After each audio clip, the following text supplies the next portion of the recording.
Hello everyone and welcome to the Celoxis Learning series. In today's video, we will see how to add multiple baselines to your project and view them in the Gantt chart. First, open your Schedule tab. At the top, you'll see the Baseline option.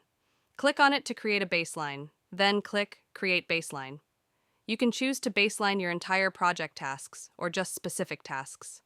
For starters, let's set a baseline for our entire project tasks. In Celoxis, you can set up to 6 baselines per project and compare them. Let's go ahead and set this first one. Now, to view the baseline you just created, click on the Baseline option again and select View. The gray bar represents the baseline, while the colored bar shows the planned schedule. If your project plan changes and you need to add a new baseline, simply follow the same steps. Click on Baseline, then Create Baseline. This time, select a new baseline slot from the drop-down before saving. Just like that, we've created our second baseline, and you can view it the same way. Remember, you can only view one baseline at a time.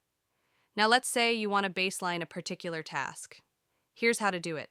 Select the task, then click on the Baseline option and choose Create Baseline. Next, click on Selected Task. Pick a new baseline slot and save it.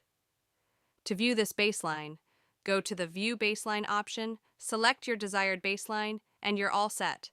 And there you have it. We've successfully added and viewed multiple baselines in Celoxis. Thank you for watching.